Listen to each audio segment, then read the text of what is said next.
તો ગુજરાતમાં ચાંદીપુરા વાયરસે ભરડો લીધો છે। તેવામાં ખાસ કરી પંચમહાલમાં ચાંદીપુરા વાયરસના કેસોમાં વધારો જોવા મળ્યો હતો, જેને લઈને આરોગ્ય વિભાગ દ્વારા સર્વેલન્સની કામગીરી હાથ ધરવામાં આવી। જિલ્લામાંથી કુલ 15 કેસ મળી આવતા તંત્ર સતર્ક થયું। હાલ દિલ્હીની national centre for disease control ટીમે પંચમહાલ જિલ્લામાં ધામા નાખ્યા છે અને જે જગ્યા પરથી પોઝિટિવ કેસ સામે આવ્યા હતા ત્યાં તપાસ કરવામાં આવી હતી। જોકે હાલ તો વરસાદના કારણે સેન્ડ ફ્લાય માખીનું અસ્તિત્વ નહિવત સામે આવી રહ્યું છે। કાંઠાના પ્રાંતિજના નનાનપુર ગામને જોડતા રસ્તા પર મસ્ત મોટું ગાબડું પડ્યું। એપ્રોચ રોડ પર પાણીના વહેણના કારણે મોટું ગાબડું પડ્યું, જેના કારણે સ્થાનિકોને ભારે હાલાકી થઈ રહી છે। નનાનપુર ગામમાંથી તલોદ હાઈવે અને આસપાસના ગામમાં જવાનો રસ્તો બંધ કરી દેવામાં આવ્યો। આરએનબી ડિપાર્ટમેન્ટના કર્મચારીઓને જાણ કરી હોવા છતાં રસ્તો ન બન્યો હોવાનો ગ્રામ્યજનોએ આરોપ લગાવ્યો છે। વહેલી તકે રસ્તો બનાવવામાં આવે તેવી સ્થાનિકોની માંગ છે।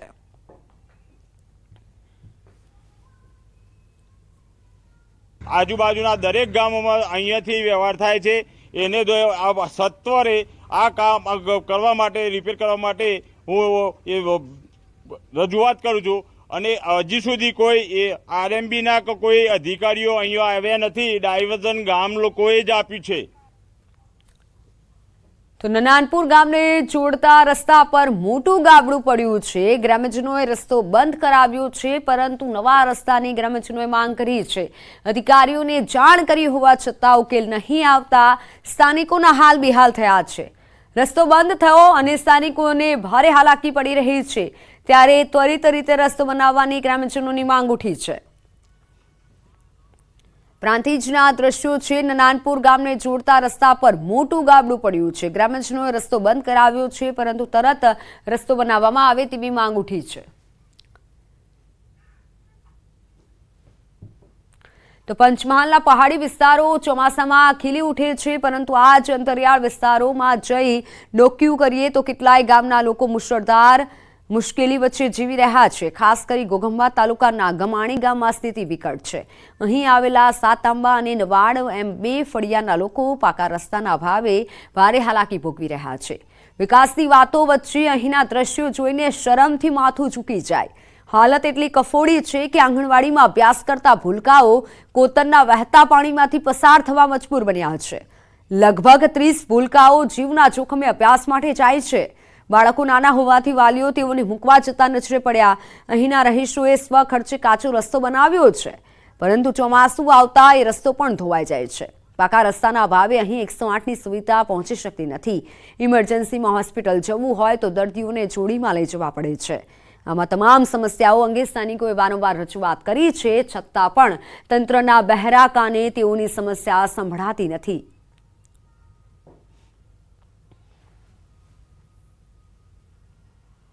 ન્યૂઝ 18 ગુજરાતીની ટીમ આવી પહોંચી છે પંચમહાલ જિલ્લાના છેવાડે આવેલા ગમાણી ગામમાં। અને ગમાણી ગામનું જે નવાડ ફળિયું અને સાતઆંબા ફળિયું છે તેના રહીશોની જે સમસ્યા છે તે તકલીફને વાચા આપવા માટે ન્યૂઝ 18 ગુજરાતીની ટીમ આવી છે। હું હાલ આપને સીધા દ્રશ્યો બતાવીશ। અહીંયાની જે પરિસ્થિતિ છે આપ દ્રશ્યોમાં જોઈ શકો છો। આ ગામના જે રહીશો છે તેઓના 30 થી 35 જેટલા બાળકો છે તે 4 કિલોમીટર દૂર આવેલી સ્કૂલમાં અભ્યાસ કરે છે। તેઓને દર ચોમાસામાં આ જ પરિસ્થિતિનો સામનો કરવો પડતો હોય છે। આપ જોઈ શકો છો અહીંયા ક્યારેક ઢીચણસામાં પાણી હોય છે તો ક્યારેક કેળસામાં પાણી હોય છે। આ ભરેલા જે પાણીનું કોતર હોય છે તેમાંથી જોખમી રીતે પસાર થવું પડતું હોય છે। જે અહીંયાના બાળકો છે તેઓને લેવા માટે વાલીઓને ચોમાસામાં 4 મહિના સતત ઘરે જ બેસી રહેવું પડતું હોય છે। ચોમાસાની ખેતી નિર્ભર આ જે અહીંના રહીશો છે તે જીવન વ્યતીત કરી રહ્યા છે। બીજી અન્ય સમસ્યાની વાત કરવામાં આવે તો અહીંયા સ્મશાન આવેલું છે અને સ્મશાનમાં જવા માટે ગામના દરેક નાગરિકને ફરજિયાત આ જ માર્ગનો ઉપયોગ કરવો પડતો હોય છે। તો આ દરમિયાન સ્થાનિક લોકોએ દર્દભરી મુશ્કેલીની કહાની કીધી। પંચમહાલના ઘોઘંબાના અંતરિયાળ વિસ્તારોમાં મુશ્કેલી છે અને બાળકોની શાળાએ જવામાં હાલાકી પડી રહી છે। અહીં 108ની પણ સુવિધા નથી। ચોમાસામાં અહીં પારાવાર મુશ્કેલી પડે છે। રજૂઆત છતાં રસ્તાની માંગ સંતોષાતી નથી તેવું સ્થાનિકોનું કહેવું છે। આ ગામ છે ગમાણી, ઘોઘંબા તાલુકો, જિલ્લો પંચમહાલ। અને આ ફળિયું લાગે છે સાતઆંબા ફળિયું, આગળ જતે છે નવાડ ફળિયું લાગે છે। એટલા બે ફળિયાના છોકરાઓ અમારે લગભગ કમસે કમ 30-35 છોકરાઓ છે, નાના બાળકો। એમને સ્કૂલ જવા માટે આ નદી માટે તકલીફ પડે છે। અને વધતા કોઈ બીમારી હોય એમને લીધવા માટે તકલીફ પડે છે ને સરકારે 108 ગાડી પણ અમારા સ્થળ સુધી 108 આવી નથી અને સુવાવડ થવાનું હોય તો એને બી તકલીફ પડે છે, રસ્તામાં જતે બી સુવાવડ થઈ જાય છે। વારે ઘડી અમારે તો બહુ તકલીફ પડે છે ને છોકરાને ભણવા માટે જવા માટે આવવા માટે અમારે પણ કંઈક BBR કે ગમે તે લાવવા માટે બહુ તકલીફ પડે છે। ભણવા જવામાં અમને ખૂબ જ તકલીફ પડે છે અને હું પહેલા ધોરણથી અભ્યાસ કરું છું અને નાળા નથી નાખતા એના માટે છે ને અમારે ખૂબ જ તકલીફ થાય છે। એના માટે નાળાની માંગણી કરું છું અને લાઇટની માંગણી કરું છું। નજર અન્ય સમાચારો પર તો ગાંધીનગર અમદાવાદમાં ત્રાટકી CIDની ટીમ 30 જેટલી જગ્યા પર દરોડા પાડવામાં આવ્યા, જેમાં 14 જગ્યા પર CIDની રેડ સફળ થઈ છે। મોટી હોટલો સહિતમાં દરોડા પાડવામાં આવ્યા। એન્ટી હ્યુમન ટ્રાફિકિંગ યુનિટના તમામ કર્મચારીને તપાસ કરવા સૂચના આપી હતી। હજુ પણ અનેક જગ્યાએ તપાસ કરવામાં આવી રહી છે। રેડ દરમિયાન અનેક વિદેશી મહિલાઓ પણ ઝડપાઈ હોવાનું સામે આવ્યું છે। હોટલ સંચાલકની સંડોવણી સામે આવશે તો હોટલ લાયસન્સ રદ કરવા સુધીની કાર્યવાહી થઈ શકે છે। હાલ CID દ્વારા તપાસ કરવામાં આવી છે, રેડ કરવામાં આવી છે। 14 જેટલી જગ્યાએ અલગ 14 જેટલી જગ્યાએ રેડ કરવામાં આવી છે અને તપાસ થઈ રહી છે। હજુ પણ તપાસ જારી છે। જો કોઈ હોટલ સંચાલકની સંડોવણી સામે આવે છે તો તેવા હોટલ સંચાલકો સામે કાર્યવાહી થશે। વિદેશી નાગરિકો ટુરિસ્ટ વિઝાના નામે ગેરકાયદેસર ધંધા કરતા હોય છે ને આ પ્રકારની રેડ છે અમદાવાદમાં ગઈકાલે મોડી રાત્રે પડી। રાજ્યના ગૃહમંત્રી હર્ષ સંઘવીએ જે પ્રકારે આદેશ આપ્યા હતા તે અંતર્ગત ખાસ કરીને શહેરમાં અલગ જગ્યાઓ પર રેડ પાડવામાં આવી, જેમાં અમદાવાદ અને ગાંધીનગરમાં CID ક્રાઇમના દરોડા અંતર્ગત જજીસ બંગલા રોડ ઉપર પ્રાઇડ પ્લાઝા હોટલમાં પણ રેડ પાડવામાં આવી। તેની સાથે ખાસ કરીને વાત કરવામાં આવે તો વસ્ત્રાપુરમાં પણ આ પ્રકારની રેડ પાડવામાં આવી હતી।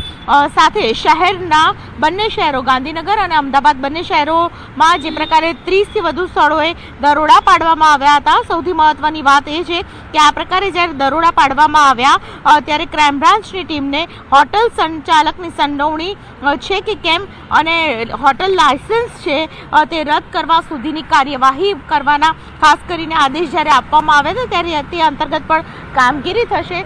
જે હોટલ છે તે હોટલના માલિક છે તેમની સંડોવણી છે કે કેમ તે અંગે પણ કાર્યવાહી થશે। સૌથી મહત્વની વાત છે કે અમદાવાદમાંથી રશિયન, નાઇજીરિયન અને નોર્થ ઇસ્ટની મહિલા ઝડપાઈ હોવાનો પ્રાથમિક અહેવાલ છે।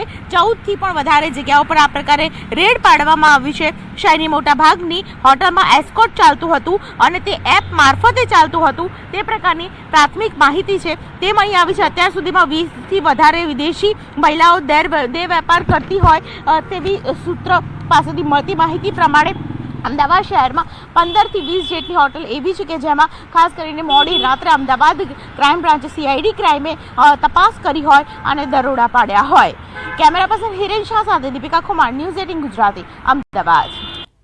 તો રાજકોટમાંથી પકડાયેલ ડમી સ્કૂલ સંચાલક સામે 24 દિવસ બાદ ફરિયાદ નોંધવામાં આવી છે। 5મી જુલાઈના રોજ પીપળિયા ગામ ખાતે ડમી સ્કૂલ ઝડપી પાડવામાં આવી હતી, જેની હવે સ્કૂલ સંચાલક તેમજ આચાર્ય કાતિયાઈની તિવારી વિરુદ્ધ ફરિયાદ નોંધવામાં આવી છે। હવે સવાલ એ થાય છે કે 24 દિવસ બાદ ફરિયાદ નોંધવામાં આવી છે અને છતાં ફરિયાદમાં ડમી સ્કૂલ સાથે સંકળાયેલી ખાનગી સ્કૂલો બાબતે કોઈ પણ જાતનો ઉલ્લેખ જોવા નથી મળતો।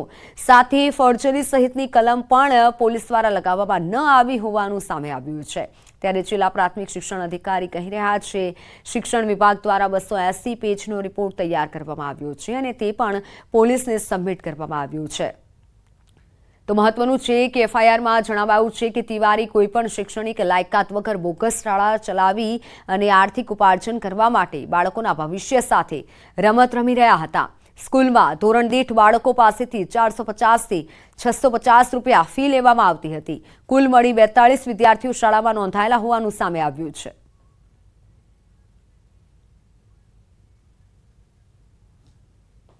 12મી તારીખે અમે પોલીસ સ્ટેશને અરજી આપી હતી અને એના આધારે ગઈકાલે પોલીસ સ્ટેશનમાં FIR નોંધવામાં આવેલી છે।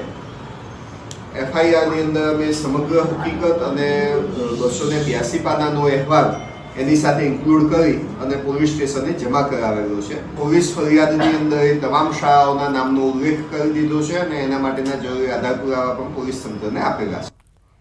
વાત અમદાવાદમાં કોંગ્રેસ કાર્યાલય બહાર પથ્થરમારાનો મામલો. કોંગ્રેસ નેતા પ્રગતિ આહિર હાઈકોર્ટના શરણે. પ્રગતિ આહિરે હાઈકોર્ટમાં વિશેષ દાદ માંગતી અરજી કરી છે.